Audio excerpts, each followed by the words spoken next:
try and shift the paradigm a little bit further today into a dimension or direction, perhaps, which has not quite been there yet in a certain sense, although it's been sort of hovering around. First of all, then, two views of the New World Order. Alex Jones, whom you're familiar with, this is from The Fall of the Republic, which was mentioned yesterday, where he says that the elite's main aim is to destroy national sovereignty for the sake of power. He speaks about globalist values, the private hostile takeover of every nation, the domination of the population, the domination of the poor, and the aim is an 80% reduction in population. So power is the key here. And this power, at least in the way that Alex describes it, is coming from the ideas of those operating the New World Order or driving the New World Order. So that's one particular picture. It's a picture which you could say, although Alex is not a man of the political left, that it's a picture which we can recognize in a sense from secular or leftist critiques of the establishment. Then the opposite picture is the picture of UFOs and bloodlines. I want to emphasize the word blood. Blood and genetics, ancient astronauts, the thesis that the aliens came in ancient times, interbred with humanity or even engineered humanity, and that the aristocrats of our day, the oligarchs, are their descendants, and they operate through multi-generational secret societies. So this view is particularly looking at the blood or the genetic pole, that the form, even the physical form of these beings, is actually something other than what they appear to be. But my question is this really the explanation of the New World Order aims? The acquisition of power and wealth by selfish elites bent on enslavement of the masses and depopulation? Or is there a deeper meaning to the challenge that the New World Order presents us for human freedom and evolution? Well, I'm going to be presenting some ideas which are perhaps new to a fair number of you, I should think. So I hope you'll bear with me, because what I realize, of course, is that although I myself, of course, am fairly convinced that these views do actually explain what the New World Order is about, that what I'm going to say is for most of you perhaps can only be hypothetical. So I can only ask you to listen to what I'm going to say and then see if it actually corresponds to your understanding in your experience from now on.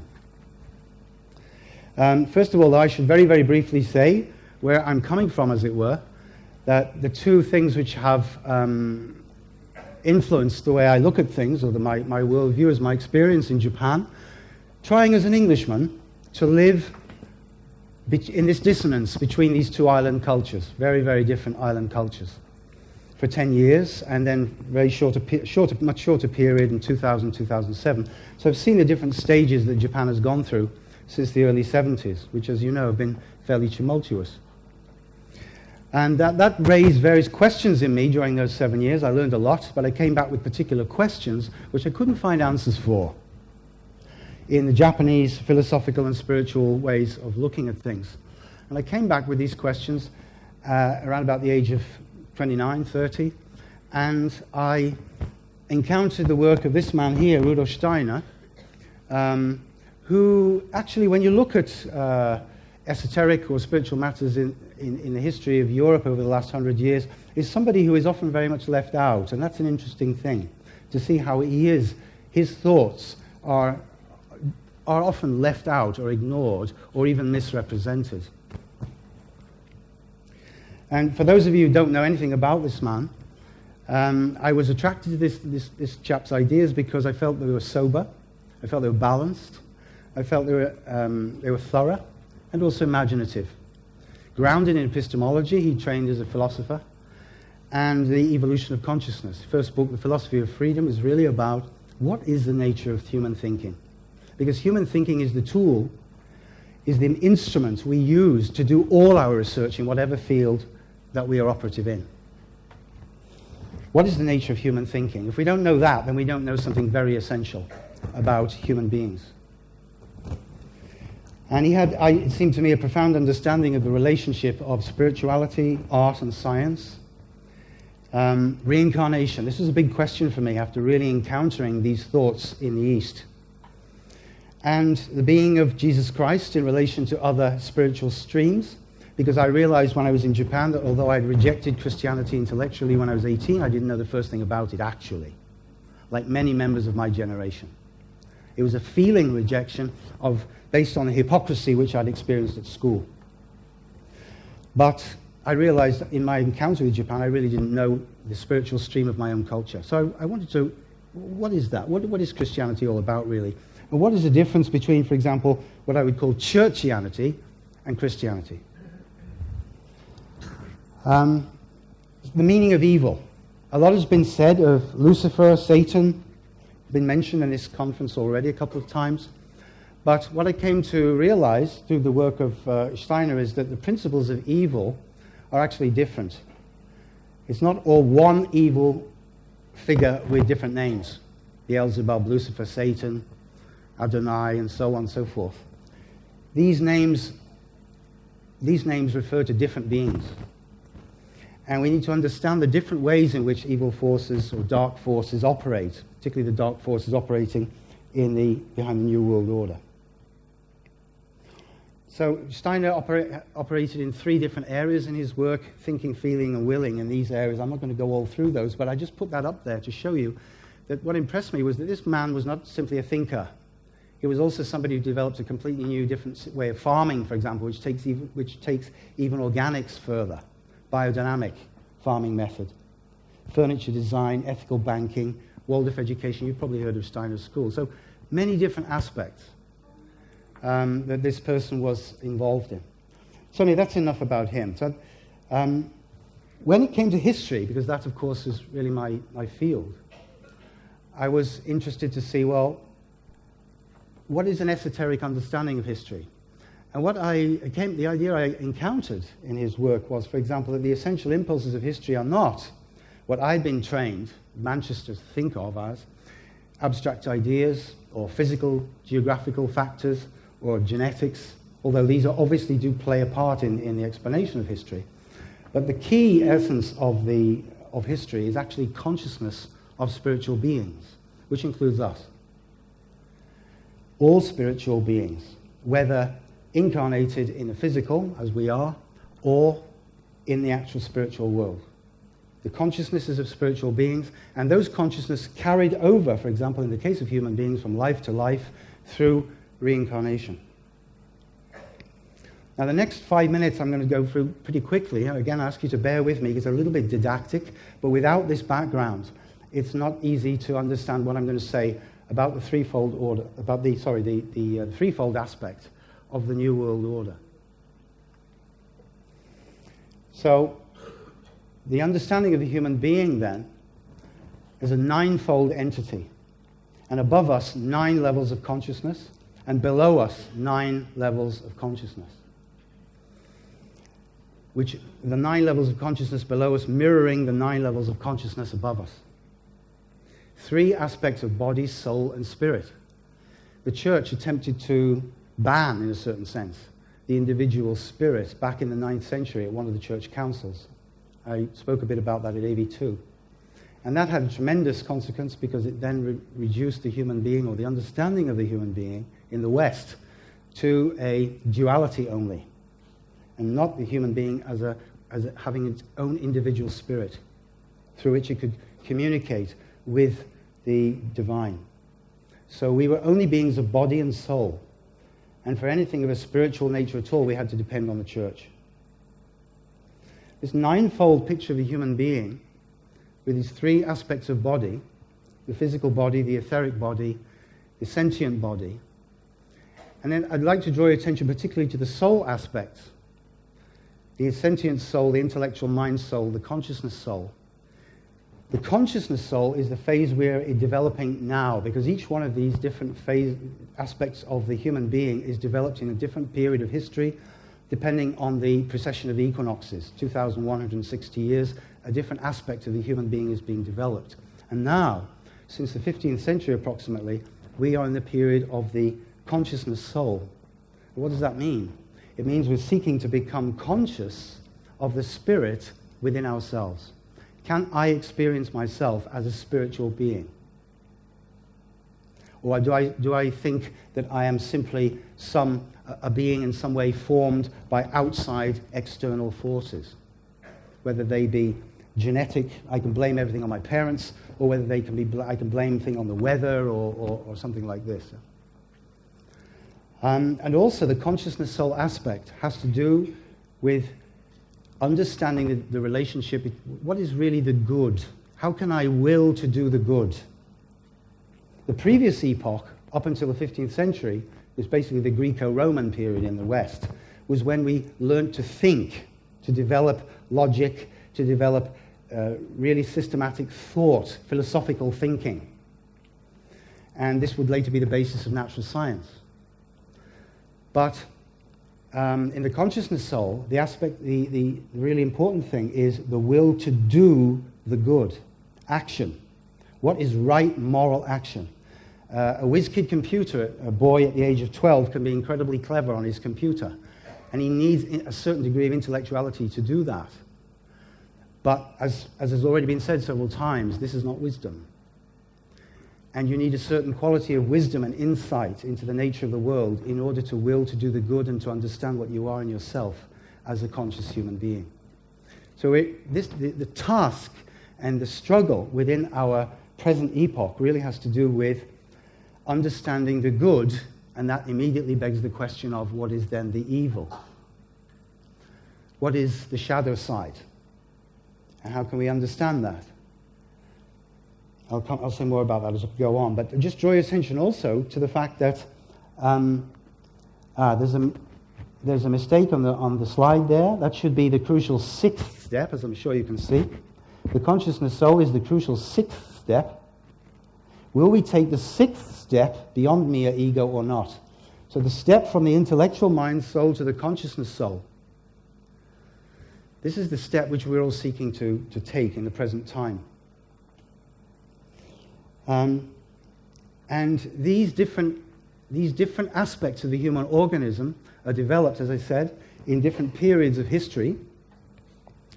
I'm not going to speak about all of these now because I don't have time, but again, just to draw your attention to the top 3, and also maybe just say a word about the 6th epoch, because you'll see that in each one of these epochs, a particular part of the human family has a responsibility for contributing something. Each part of the human family throughout the course of our history on this planet plays a key role in contributing something to humanity. We all play our part. The play's the thing, said Shakespeare. And in these periods of history, going back to the year 2907 BC, as I said, this is based on the precession of the equinoxes, you'll see that the Middle Eastern realm was the key developer at that time.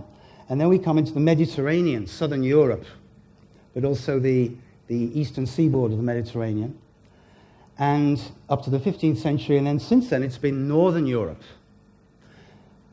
And then in the next epoch it's going to be Eastern Europe, and after that it'll be America, the whole of the American continent. But the question is, particularly I'm thinking of what Leonid was saying the other night, yeah? A key aspect of the strategy of the New World Order guys, who are controlled, as Mr. Hilder was saying, from the Anglo-American perspective, that they seek to prevent the next epoch from happening. Evolution is to stop at this 5th epoch, and in this 5th epoch we are not really even to complete the 5th epoch, we are only to develop ourselves as purely intellectual beings. That's the plan. So we never actually get to complete the 5th epoch. And that's why this epoch, which is actually number 5, this number 5 is the key. Will we progress from the 5 to the 6? And to prevent us from doing so is a key aspect of the thinking of the New World Order initiators. So these are the 7 epochs. In brackets you see the astrological names, so is Cancer, Gemini, Taurus, etc. associated with the precession of the equinoxes. And just draw your attention to the number 3 and number 5, because there is a mirroring relationship in these epochs, 172635. This means that in our time today, since the 15th century, and progressively further on as we go into this epoch, you will see that aspects, resonances from the age of Egypt, from the age of Babylon, from the age of Chaldea, cultural motifs from this cultural region and epoch come back into our own time. And that would include, for example, the idea of the priest-king and the pharaoh. Some of these are obviously not desirable in the present time. So that's an important point to keep in mind, yeah? When you see the ghost of ancient Egypt seeking to have an influence in the present time. Now, how about our own age then? The aims of the counterforces, according to Rudolf Steiner, this is 90 years ago. Please keep this in mind, because this man was one of the original conspiracy theorists. He had a lot to say about, he had understanding at the time of the First World War in how that war was planned by the Anglo-American secret societies, and said a lot of things about it, particularly in a course of lectures called The Karma of Untruthfulness, which I would strongly recommend you to read. 2 books, Karma of Untruthfulness. I was able to write the introductions to those 2 books, but they're just Steiner's lectures which he gave at the high point of the war, 1916 to 1917. So, the main aim of the counterforce is to spread supermaterialism throughout the 5th epoch, to make sure that we never graduate from the 5th epoch. Now, we've heard about fascism, we've heard about communism, and we've heard about capitalism a little bit. But what is the basic philosophy that underlines all 3 of those? It is actually materialism. The materialist philosophy, the idea that we are not spiritual beings, we have no existence after death, no existence before birth, only these 70-odd years on this planet, and after death you rot. This way of thinking, this way of understanding the reality of the human being, this materialist worldview, is what underlies Nazism, fascism, communism, and capitalism. And this is the nettle we really have to grasp in a philosophical and spiritual sense. We have to see that in this is what enables the high chiefs of the bankers and the capitalist world to cooperate with the communists and the Bolsheviks, as they did already at the end of the First World War, the Russian Revolution, and so on. So Steiner points out that we shall become, the aim is to turn us into machine animals. Now, Greg described that brilliantly last night, yeah? And I shall say a lot more about this later on. That's the first aim. And then to make, as I said, to make the 5th post-Atlantean epoch, because that's what the PA means, the 5th epoch after the end of Atlantis. Now, I recognize that maybe for some of you that's a hypothesis, but unfortunately I don't have time to go into all of that today. So to make that permanent at the consciousness soul level without completing what the consciousness soul is truly about. And to suppress the remaining Latin elements from the 4th epoch, the Greco-Roman epoch. And then to block the embryonic Slavic elements, all coming from Eastern Europe and Russia, so that to prevent those cultures from making their contribution in the future. Now, Condoleezza Rice said something very interesting, a little symptom, which I think opens up a little window to show you of some of this knowledge that some of these people have. Because in 2003, when the criticisms were being made in Europe of the preparations for the Iraq War, and America was being criticized a lot by continental countries, do you remember Condoleezza Rice said that in response to these European criticisms, that we must punish the French, we must ignore the Germans, and we must forgive the Russians. Punish the French, ignore the Germans, and forgive the Russians. Now, what does that mean? What does she mean by that? Well, to put it very briefly, what she meant was that we must adopt the attitude to those who represent the French, the representatives of the Latin element, that we push them aside, We, in effect, criticize them, we push them down, we repress them. And part of the ongoing efforts against the Catholic Church are also part of this. Don't get me wrong, I don't carry any candle for the Catholic Church. But in the battle between the Freemasonic lodges of the West and the Catholic Church, which has been going on since 1738, you see again and again the efforts from the Freemasonic Western side through the media to carry out all sorts of attacks against the Catholic Church. And quite right too, you might say. The Catholic Church is certainly not an institution which deserves to go forward into the future. It itself is an example of something which is, particularly in the modern time, I would say, reflecting something of this ancient Egyptian priest-king attitude. But that's what she said. Ignore the Germans, because they are actually our Anglo-American rivals in the Fifth Epoch, and we don't want any creative ideas to come from Germany or Central Europe, so we're just going to ignore those. The creative ideas must only come from the Anglo-American West, and the rest of the world must listen to them. This is the agenda. And to block the Slavonic element. And on the positive side of our present age, and you see, by the way, I've put up there the age of Pisces, and again, I don't have time to go into this. I went into a bit in AV2. But the age of Aquarius, again, in New Age alternative circles, this is a conflicted issue, but I believe there are very clear grounds for understanding the age of Pisces has a long way to go yet. Astronomically, we can show that it is an astronomical fact that the age of Aquarius will begin in approximately 2300. But for that cosmic impulse to be stepped down onto the level of earthly cultural history takes a period of 1200 years. And this is regulated by the rotation of the Venus pentagram, the system of conjunctions that Venus makes with the Sun. And the rotation of that Venus pentagram, those system of conjunctions, through all the signs of the zodiac takes 1200 years. So that's the period of time it takes for a zodiacal impulse to impact in human history. So 1200 years after the astronomical fact of the beginning of the age of Aquarius in 2374, I think it is, takes us to 3573. And that's when the age of Aquarius will begin solidly on the plane of Earth history.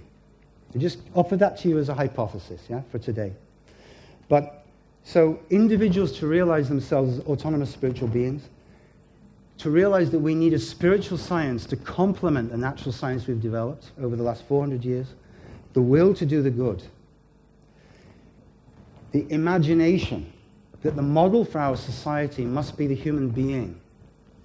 Now, Schiller, you probably know Goethe, Schiller from this period, the German writer, historian, philosopher. He said something very interesting. He's known a little bit for saying that the essence of human being is play. Between the poles of form and substance, the human being is truly human when he or she plays. And Schiller pointed out that the real essence of any healthy social order has to be found in the midpoint of the human being. Because here is tyranny in the brain, in reason. And here is also tyranny in the guts and the genitals. These are compulsive forces. The compulsion of logic and the compulsion of what goes on down here. The creation and destruction that goes on down here. Entirely unconscious for most of us. But the play, the imaginative force of play, where thinking and feeling come into relationship with each other, which children know so well, and which we have to learn to do as adults, because we've often forgotten how to play, then this is the center where a healthy social order can come out of. Now, the problem was that at that time, that was an intuition for the thinkers of the Romantic era. They weren't able to really translate that into a practical ideas for social organization, so it was left a bit abstract. But already the thought was there, that in the threefold human being of thinking, feeling, and willing, the solution to the human problem of society must be a social order which reflects this threefold nature of the human being. And what happened in the middle of the 19th century was that the inner life of the human being was forgotten. And instead, images for social order were looked for outside the human being. For example, as Darwinism became stronger and stronger, the idea that nature red in tooth and claw, we have to have an economic and a social system that mirrors that nature red in tooth and claw, hence capitalism and nationalist conflict. These are all outer things, outside the human being, to do with the world of animals in particular. Yeah? But instead, because we need to rediscover the inner nature of the human being and build our understanding of society on that. And I'll say more about that later. So we need to understand also that because we're each trying to understand ourselves as individual spiritual beings, the focus is on the individual in this epoch, in the fifth epoch, the age of Pisces. And because the focus is on the individual, willy-nilly, it has to be that our age is one of tremendous antipathy. And because antipathy and the forces of antipathy will grow and grow as individualism grows and grows, then we need to consciously work with the forces of empathy against that, to balance that. These are Steiner's points 90 years ago already. We need to be, before anybody was talking about the empathy today is a buzzword. But then he was already saying we need to be working with these forces to balance that which will necessarily arise, the force of antipathy and individualism in the fifth epoch. In the next epoch, in the Slavic epoch, so to speak, yeah, these forces of empathy will arise with a tremendous power. And this is what happened in the Bolshevik Revolution, in the sense that it all went wrong, that there was already that intimation. You see it already with Tolstoy. But the intimation that this urge to brotherhood and community, Leonid was talking about the mir, the world of peace, and the Russian sense of village and community life. This will emerge tremendously in the next epoch. And so in such a way that the peoples of Eastern Europe really become the teachers of the world at that time. But in the meantime, we have individually to understand ourselves as individual spiritual beings. Okay, now these are the things we have to reckon with, finally. This is the end of the didactic bit. The things we have to reckon with in our epoch. That, first of all, our epoch is divided into 7. 7 is the number of time. There's 7 phases. And we're just about to emerge from the second phase into the third phase, 2029 of our epoch, which began in 1413. It's approximately 300 years for each one. So emerging from the dual, the second period into the 3, please keep that in mind, from the 2 into the 3. 2 to 3 will be a real leitmotif for the talk today. The second thing is what Steiner called the age of Michael. And this has to do with a spiritual being, the being of victory, if you will. I was very impressed by that, by what Mr. Hilder was saying about the spirit of the victorious mind. Michael is the fighter for spiritual freedom and the hero of everybody who struggles for the truth. And we are in the age of Michael now. And we're just entered into the second century of that age, which means that the impulse of Michael will become ever stronger as we go on until the end of that period, which will be about 400 years. And then the next point has to do with 2012 in relation to 1899, because there was already a big conversation and discussion amongst the New Age people of that time that the New Age had begun then, 1899, 1900. And there are strong reasons for thinking that that was the case. That we crossed a threshold at that time, and that new forces of natural clairvoyance were opening, the doors of perception were opening, which had been closed for 5,000 years. And people would begin in the 20th century to have spontaneous spiritual experiences. But also at the same time, we would have visitors.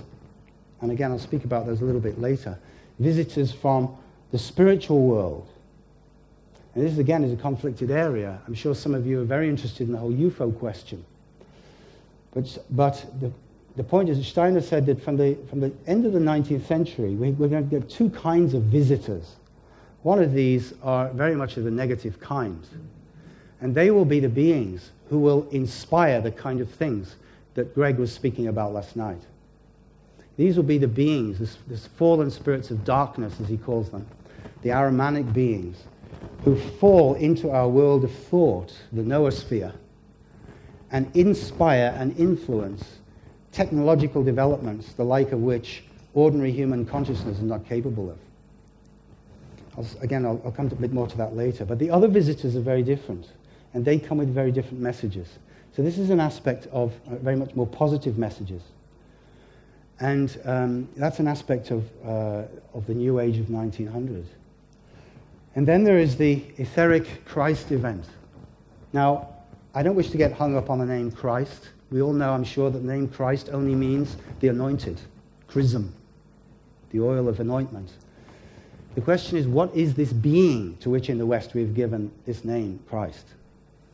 And this being, basically, Steiner's intuition was that this being is, as it were, the ego of humanity, that this being has accompanied us throughout our entire evolution, ever since we emerged from the Godhead. And this being has emerged, has accompanied us through each stage of our development through history, and has been worshipped by different cultures as a tremendous sun being through each of these periods, right down to the physical, when this being incarnated in Jesus of Nazareth at the river Jordan at the age of 30, and not with Mary in the birth of Mary in the cradle. So the Christ was not born. The Christ descended as a spiritual being, just as we descend as spiritual beings into the germ created for the germ which comes from conception, which is created by our parents. We descend into that grail of our own, so to speak. Yeah? But this is on a much bigger scale. Now, after that physical return, that physical coming 2,000 years ago, then this being gradually withdraws again, but still accompanies us as we also withdraw. We have condensed and come down into physical reality, and now we are on the other direction. I'm told that this has got problems. Can you all hear me now? Yeah? So you're probably familiar with the term the second coming. And the second coming that Steiner is envisaging is not a second coming of a physical being, is not a second coming of Jesus Christ in the physical. This will never happen again, he says. But the second coming now, the Christ being, the being we call the Christ, is in the biosphere, which is the realm of the angels. That is where the hierarchy of the realm of the angels are operative, and from whence they communicate with us. And the Christ is now with the angels in the angelic realm, and in the next era of history he will be still further, and so on. So it's a huge parabola of descent out of the spiritual world right down to the physical union with the human being, and then gradual ascent again. And Steiner pointed out that this second coming, and he said this already in 1910, by the way, that this second coming, people would begin to have clairvoyant experiences of Christ in the etheric world as a being of light in the angelic world from 1933 onwards. But he said that before that would happen, humanity would have to meet the beast from the abyss, would have to meet the shadow. And this again was said in 1910. And you all know what happened in 1933. Greatest light accompanied, as it were, by the greatest shadow. And then in 1998, the reason why this period is so intense, the darkness that we face, that was described so well by Greg last night, the darkness is so intense is because that shadow is actually in 1998. That was, as it were, the first glimmering of that shadow. That's why, as again was said by the last speaker, what happened in those 12 years of the Third Reich is child's play to what is coming. That sounds grim. But keep in mind those machines that Greg showed us yesterday, the ones walking on the 4 legs and the ones walking on the 2 legs. Try and imagine a world covered by those machines.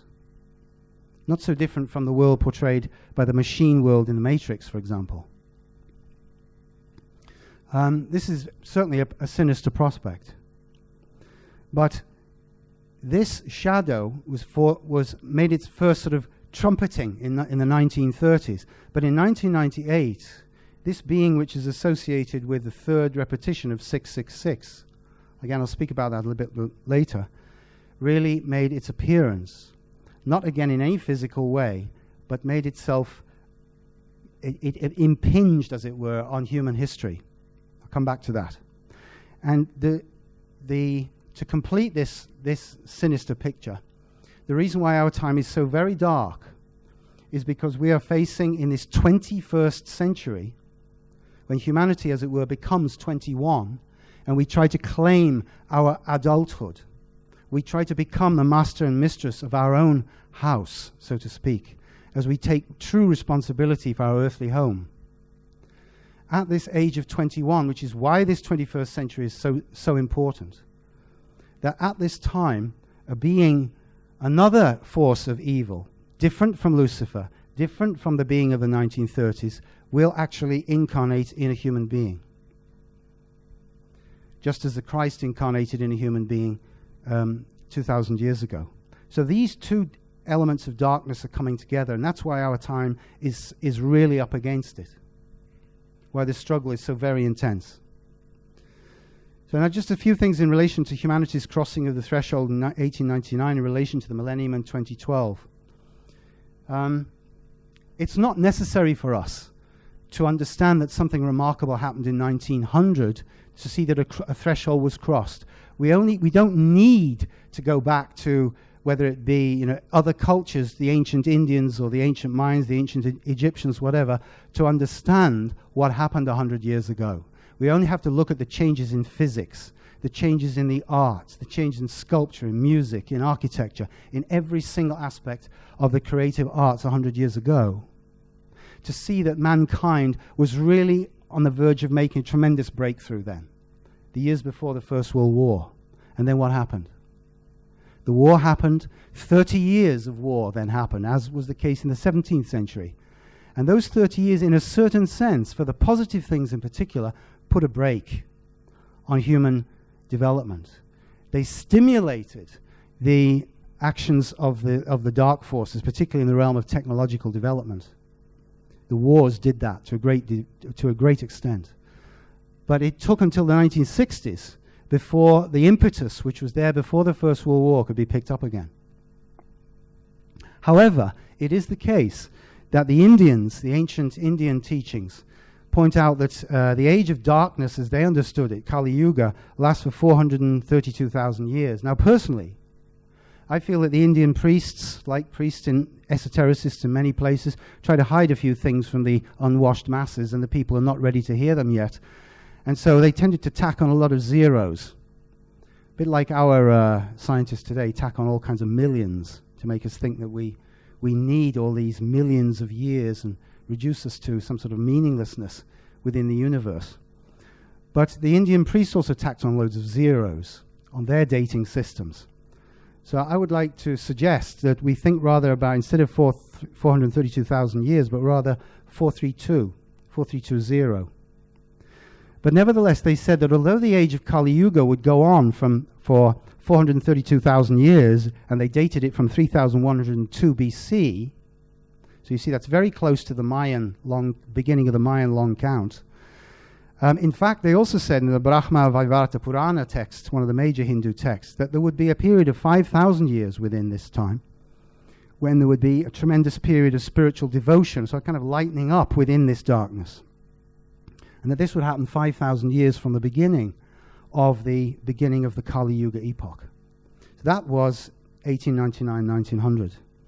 And I'd just like to flag this up for you, because a lot of what is being said in terms of the change of consciousness in 2012 was also being said 100 years ago around people for example, in the Theosophical Society and other movements associated with the New Age of that time.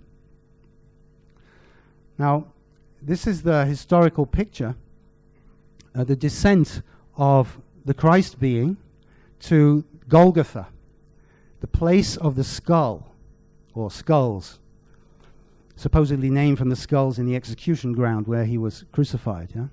And then you see at the bottom there the two dates of the beginning of this dark period, 3101, 1899, 5,000 years. Yeah? So at this darkest period, you get this incarnation of Christ in Jesus. This is the esoteric picture of Christianity. Golgotha. We don't often refer to that word much. It's interesting to think what that means, the skull, particularly in relation to what's recently happened. I'm thinking obviously of George W. Bush and Skull and Bones. Yeah? But in this age of darkness, human natural clairvoyance faded away to the point where only a few people still had it. Wise women all over the world. And even these wise women, these wise old men, just a few of them became regarded as figures of suspicion in many cultures. Or at least they were regarded as weirdos of one kind or another. But there was a time when all human beings had a measure of natural clairvoyance. And that from 1900 onwards, these doors of perception will open again. And this natural clairvoyance will return. The problem is that because of the materialism of the particularly previous 500 years, but this whole age of darkness, many people will experience all kinds of strange things which they cannot understand. And that will create tremendous fear and uncertainty. I'm sure many of you know people who have had experiences like this, or perhaps have even had them yourselves. Here's a scene from Hamlet, not the movie, but the play Hamlet, Act 5. The key act in Hamlet, where Hamlet and Horatio are standing at the grave, and there's a skull. And they're told, Hamlet says, "This skull has lain you in the earth 23 years. Alas, poor Yorick," it was the court jester. 23 years. 23 years. Hamlet is dressed here, as an artistic intuition, in very dark colors, and Horatio in red.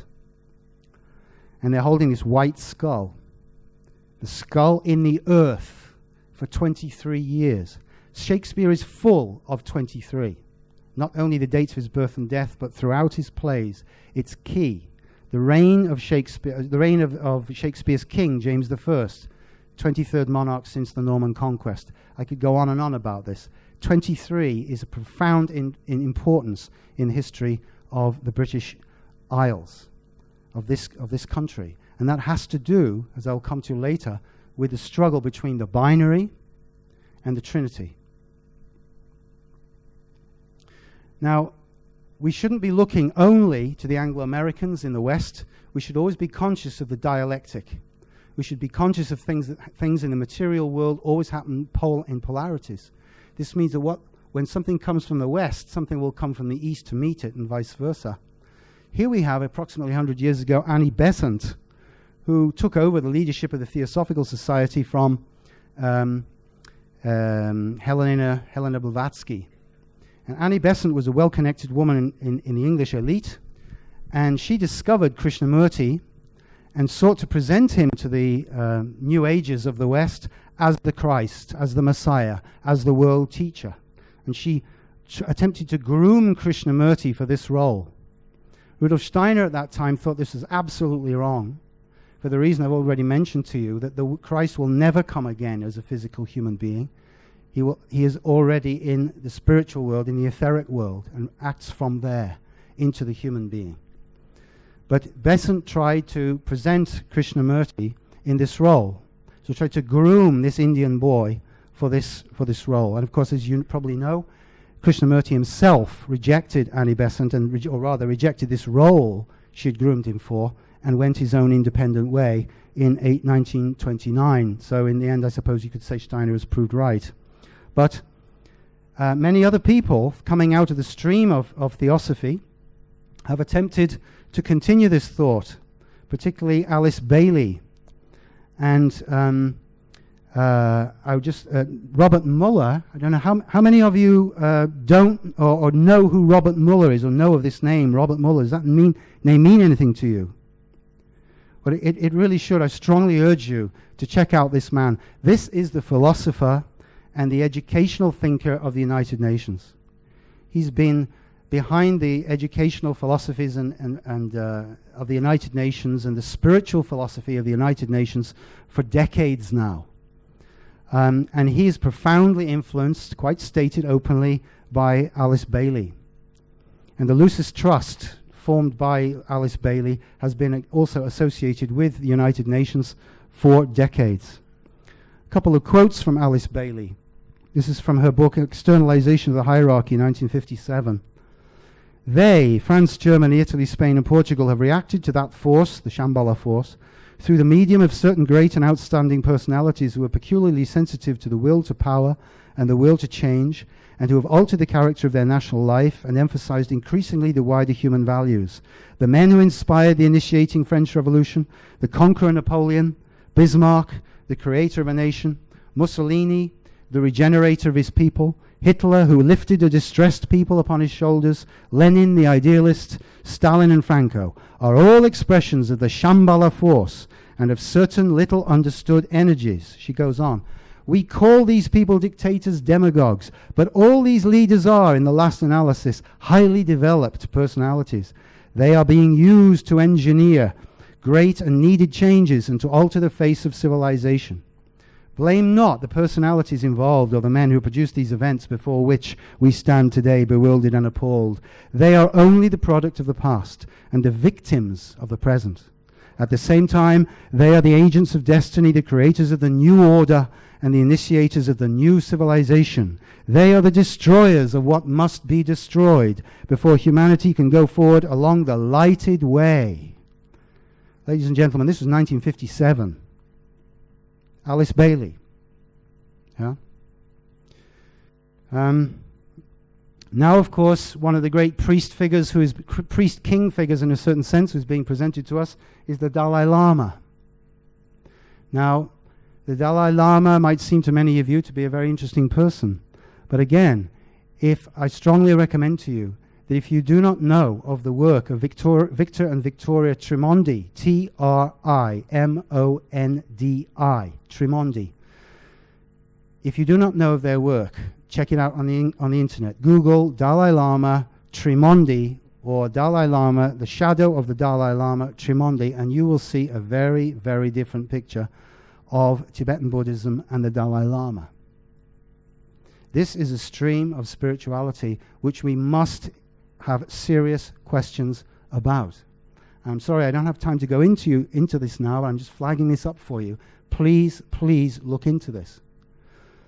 Because this, again, is an Egyptian-style priest-king concept of a society. Robert Thurman, the father of Uma Thurman, the Hollywood actress, Robert Thurman regards himself as the leading American acolyte, if you will, or pupil of the Dalai Lama, wishes the United States to become a Buddhocracy under the command and control of the Tibetan monastic elite, under the control, therefore, of the Dalai Lama, whoever he happens to be in the future. This is the future that Robert Thurman and others, Richard Gere one can think of, are hoping for to come from Tibet for the United States, and indeed for the whole of the West. Very big on the continent, in various places. I was quite shocked to see the extent to which the Dalai Lama was really being taken up in continental visits. I was in the Czech Republic recently also. Just another example, Sri Chinmoy, who was the spiritual guru of two of my musical heroes in the 70s, Carlos Santana and John McLaughlin. And he too, all over Prague. He actually died 2 years ago, but his message, his meditation centers, his cause. Rudolf Steiner said it is shameful that, for example, the British Empire, which controls so much of the world through its economic impulses, when it seeks to find a profound spirituality, finds nothing in itself and has to turn to one of its conquered peoples in order to borrow and take, like Anna Besant did, the spirituality from those colonized peoples and take that into itself, when instead the Western peoples must be looking into themselves and creating a spiritual and a new culture on the basis of an understanding of themselves, and not of something which is only half understood from a totally different culture. But this is what's... Thank you. Thank you. This is actually what's been pushed through people like Robert Muller. And the other name I would just flag up for you, again, if you're not familiar with it, is the name Maurice Strong. He's Mr. Environment at the United Nations. So Maurice Strong, Canadian, been associated with the United Nations for decades through the Rockefellers and so on. Don't have time for that. Maurice Strong, Robert Muller, please look into these two guys. Okay, these guys, for example, create all these wonderful elite organizations which are determining our future for us. You can see all those names there. I'll just read a couple. The World Wisdom Council, the World Future Council, Global Council on Personal Planetary Security, Global Council on Planetary Ethics and Values, Global Council on Awakening Arts and Entertainment, Global Leadership for Climate Action, and so on and so forth. They sprout these organizations almost every year. You know? This is what's being planned for us from the United Nations. And then the visitors. Now, just once, as far as I'm aware, in May 1921, so again, long time before the UFO craze really took off, and the interest in UFOs, Rudolf Steiner said that in the 1880s, the world has been visited by spiritual beings from the different spiritual spheres of the planets of our solar system, not from Alpha Draconis and from the Pleiades and from way out there, but from the other spiritual spheres of our solar system, to bring to us, to communicate messages of spiritual development, positive spiritual development. And Steiner pointed out that we must heed these, not in unconsciousness, not through automatic writing and channeling, where we give up our own consciousness. Remember, we're living in the age of the consciousness soul. We have to become conscious, supremely conscious as we can be.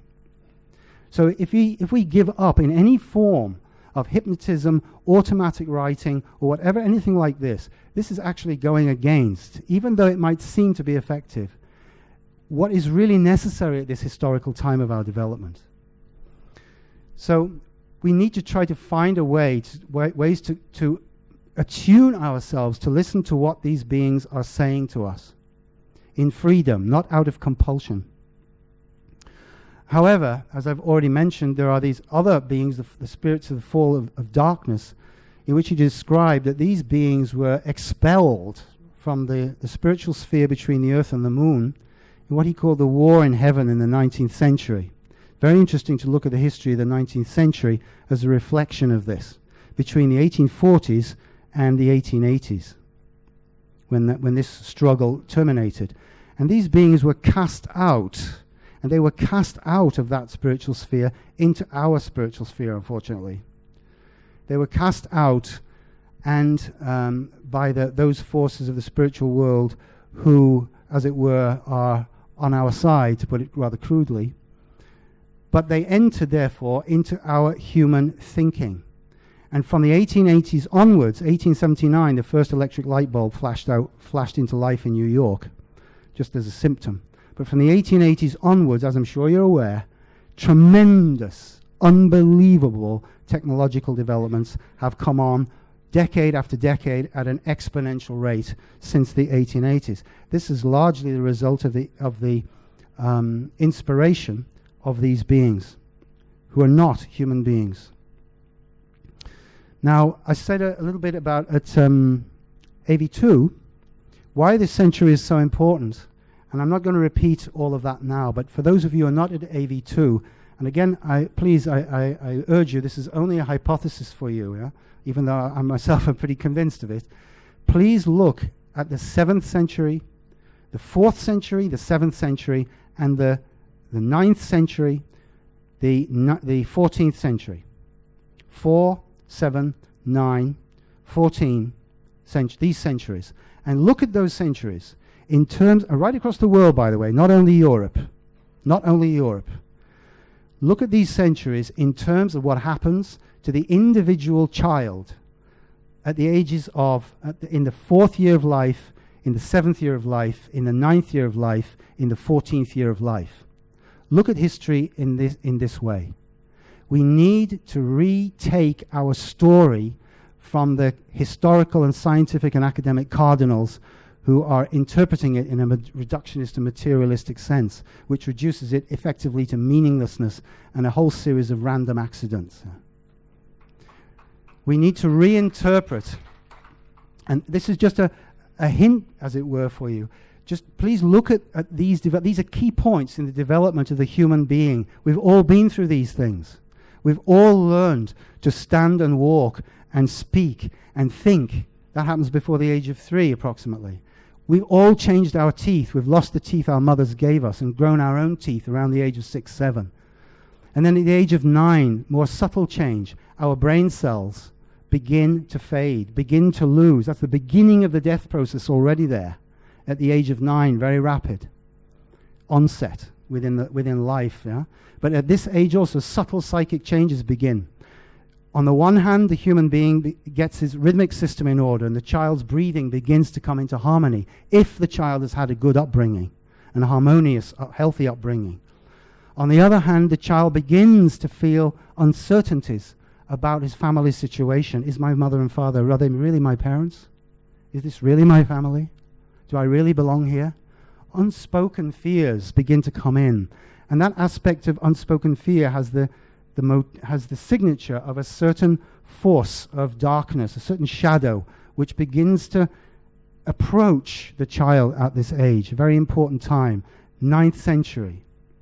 And in the 14th century, puberty, the puberty crisis. Look what happened in the 14th century right across the world, starting with the Black Death, which affects the whole of Eurasia. Yeah?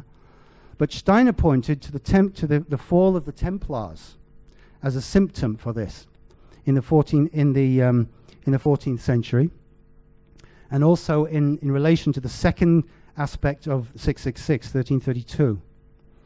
And he particularly drew attention to the fall of the Templars, because the Templars, if you're aware, you're probably aware that it's often said, you know, they're lumped together with all kinds of baddies.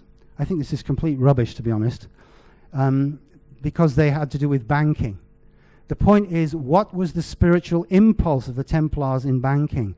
Their way of doing banking was completely embedded in a system of morality and ethics. Once they were destroyed, the entirely egotistical system of private banking in Venice, in Augsburg, and later Frankfurt, in Milan, in Genoa, the Italian cities, yeah?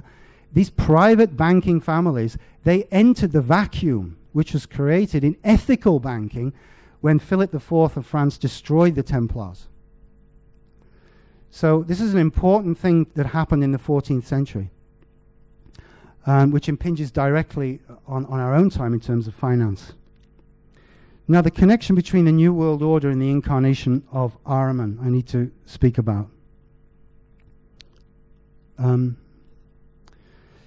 You're all aware of the fears that have been spread since the beginning of this century. The fear of other people, terrorism, the fear of the environment, the fear of health and money. These relate to esoteric fears. It's an attack on the human astral body, fear of other people. The attack on the human etheric body, our life body, the fear of the environment. Is my food okay? Is my water okay? Is the air okay? Can I trust it? Yeah? It's an attack on the etheric world. The attack on the physical world, physical fear, is the attack on our money, and also the attack on our health through the vaccination and the swine flu paranoia.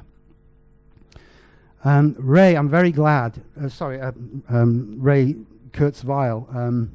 I'm very glad he was mentioned by Greg last night, because these people are genocidists, the transhumanists. Yeah? We focus so much on the genocide of the 12 years of the Nazi period. A genocide is waiting for us in the future if we do not start to act, as Greg was saying last night. Yeah? If you haven't read Ray Kurzweil's book, The Age of Spiritual Machines, please read it, because he has the whole 21st century is there laid out for you as to what this system is going to achieve, and how we'll be replaced by the end of this century. This is the goal. Now, Lucifer and Satan have been referred to several times. One of Steiner's key thoughts was that these are not the same being.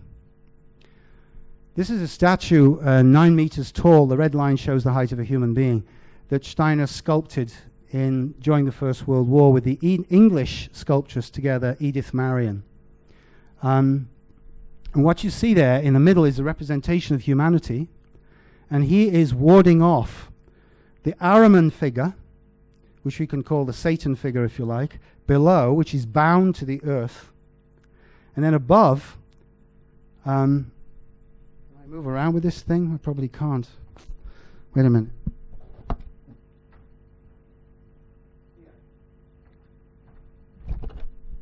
This is the being called Lucifer. And these two beings, and this is the Lucifer in nature, and Ahriman in nature. And then Lucifer and Ahriman are also fighting each other in human soul. So on the right of the figure, you can see the falling Lucifer in nature, where the representation of humanity figure is warding off with the left hand and bringing about, through this spiritual resistance, the fall of Lucifer. And then below, the representation of humanity figure is holding down the Ahrimanic force, which is coming up in the forces of technology, coming up in the compulsive forces. Please remember, technology is driven from subnature. It is driven from the power of electricity. And in 1781, when Galvani did his first frog legs experiments, we crossed one heck of a threshold. That was, since that time, we've been riding an roller coaster. And we've been trying to hang on from grim death. And if we're not careful, it may be the death of us. We think we understand what electricity is. It is a form of compulsion. It is a spiritual power operating in the physical world. And this spiritual power is used by the satanic. That's to use the traditional word. Steiner preferred to use this word Ahriman. Ahriman is the name of the old Persian god, who was the god of darkness, the god of lies, discord, and materialism, the god who bound the human being to the physical. And Lucifer, on the other hand, is the bringer of light, as I'm sure you know. Yeah? But this is not necessarily only in a positive sense. Lucifer brings a kind of freedom, but it's a spiritual inflation. This is the point, yeah? We speak of inflation and deflation. Yeah? Lucifer will take us off into our own world. Here with me, I am wonderful, I am marvelous. This is the temptation of the artist. The temptation of the Satanist is totally different in a sense, yeah? Of the Ahrimanic. This is the collective. This is where you don't exist. You're part of the hive, where the scientists all beavering together to produce one massive machine. This is the world of the compulsion. We can show these two forces. It's the force of this and the force of this. Yeah? We have it in our own being. But in our center, we can find the balance between these two forces. These are a polarity, and when we go too far in one direction or the other, then we fall into evil. But these are not abstractions, yeah? You're all familiar with yin and yang. But at that time, when yin and yang was put down in Chinese philosophy in the form of writing, was not long before Christ. It goes back way before that, but it came down in that form in a rather abstract form. Steiner's point was these are spiritual consciousnesses of a mega size. Yeah? We talk about Gaia now, and it's still a bit abstract, but try to conceive of a being, really a being, a spiritual consciousness behind this planet, in the same way that you have the spiritual consciousness of yourself in relation to your body. Well, here we have beings which are representing these massive forces of contraction and diffusion and expansion.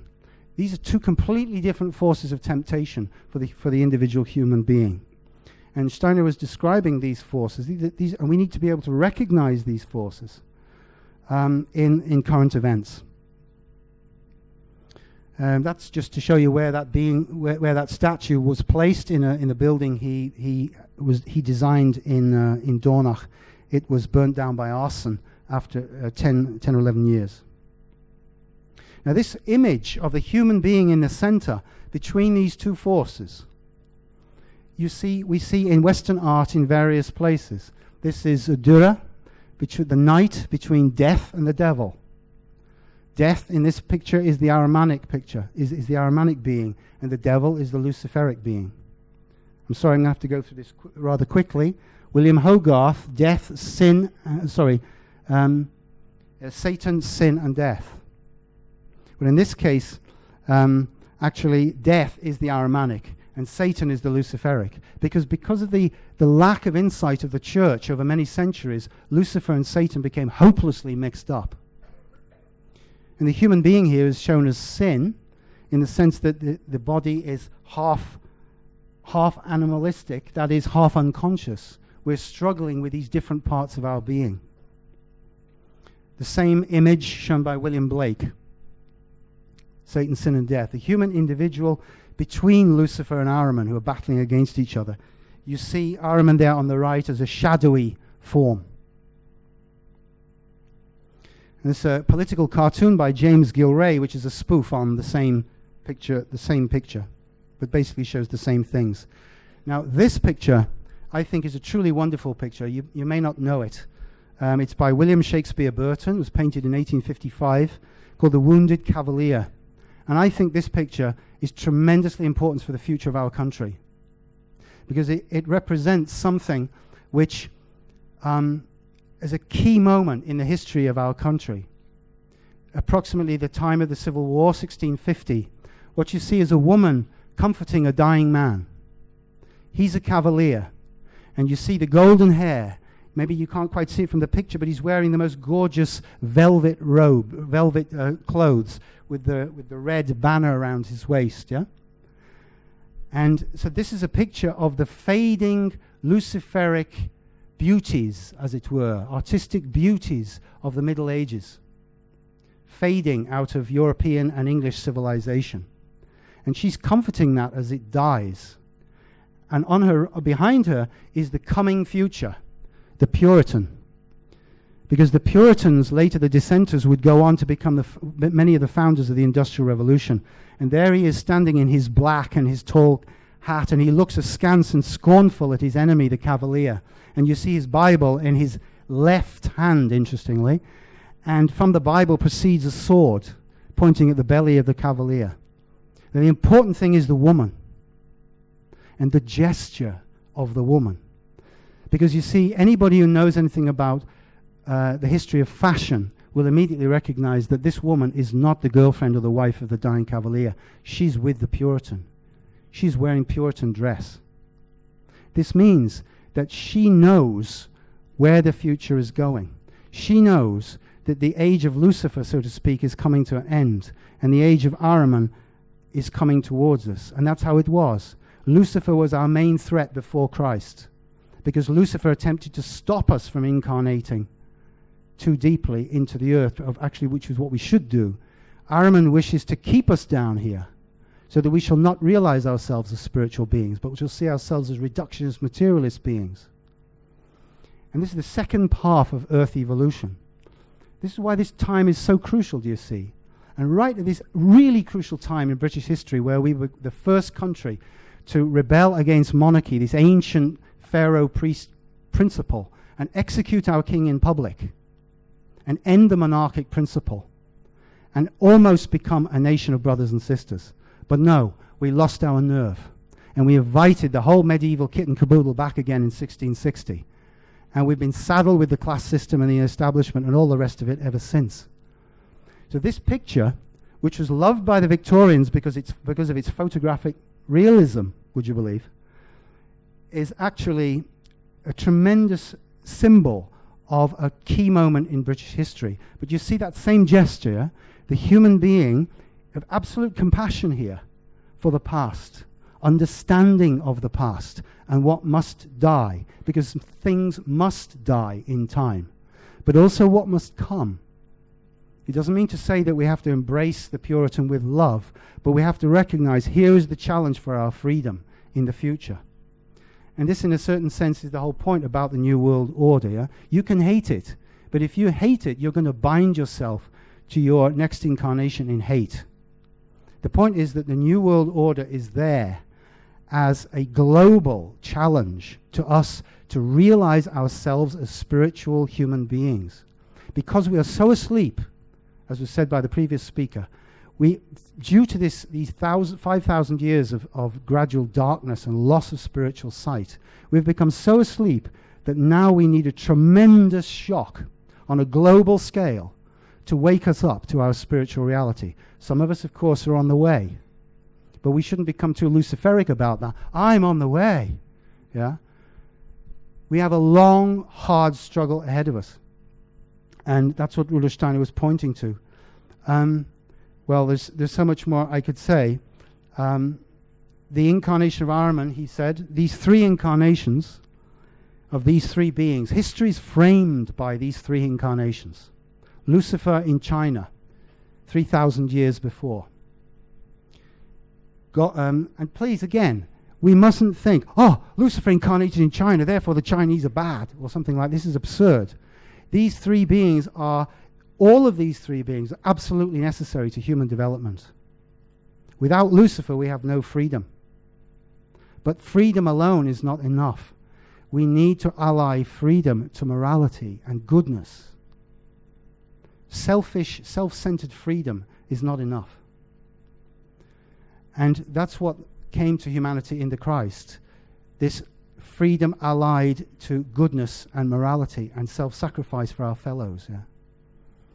But Ahriman is coming in the West, in America, in a very short time. I personally feel approximately 2030, 2040. But that's maybe the subject for another lecture. And there are all kinds of reasons one could go into for why that is imminent. And I might just leave you with, I'm sorry, I don't have time to go through all of that. But I might just leave you with, well, Ahriman is starting to come. The consciousness of Ahriman is starting to come in culture today. This is one novel, covering a novel and of a computer game, apparently. Lord Ahriman's Swedish black metal band, Dark Funeral. This, of course, is what Greg was pointing to yesterday. This is the kind of beings that Ahriman is bringing about.